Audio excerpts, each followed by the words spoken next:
1.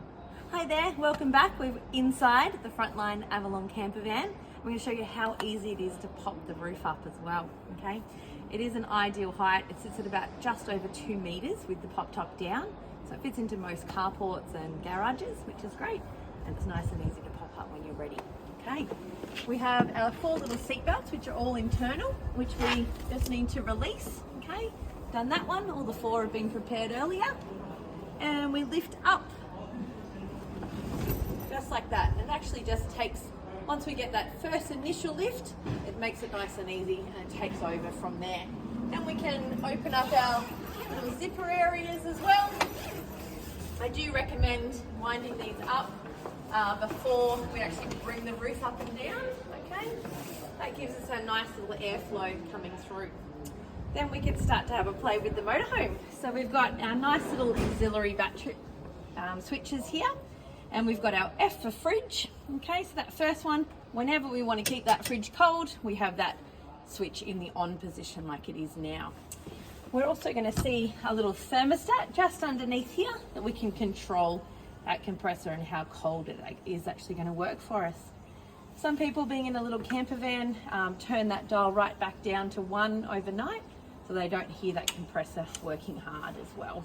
Okay, so that is our fridge switch. Our next one is our auxiliary. So things like our voltage on our meter here, our 12-volt sockets, and our lovely Sirocco fan that this one's fitted, all work on our auxiliary switch here. So this is all working off our 12-volt battery system. Turn that on. We can see how healthy our battery is, which is right there, okay? L for lights. We have one master switch for our lights, and then we can individually turn these lights on and off here as well, okay? Our little spotlights, if you tap it once, you'll get the blue light. Tap it twice, you'll get a nice bright reading light as well, okay? And then we have our P for pump. When we want to pump that water up from the tank below, up through the taps here, we've got to have the P lit up so we have pressure coming out of our taps there. We want to turn that off once we've used it as well. That's going to keep our battery looking nice and healthy as well. If for some reason something's not working, we have a little resettable fuse just here, and we can hold that in for about 10 seconds and that will then reset, which is brilliant, okay?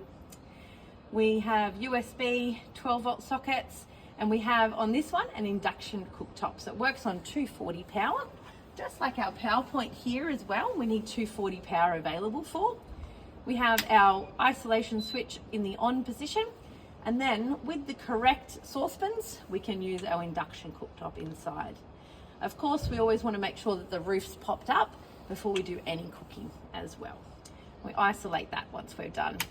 If for some reason the 240 is not working, we have a circuit breaker just built in down the bottom here as well. But it's that easy. We're going to show you how the roof comes down now, and then you're ready for travel. Like I said, we're going to make sure that our zippers are tied up all around, okay? Give a little pull down. This nice elastic will actually bring everything in and tuck it in for you, which is great. And then we go around to all 4 corners and lock it down nice and tight, okay? And confirm, and we have a little press stud to pop there. But that's it, we're ready for travel. Happy travels.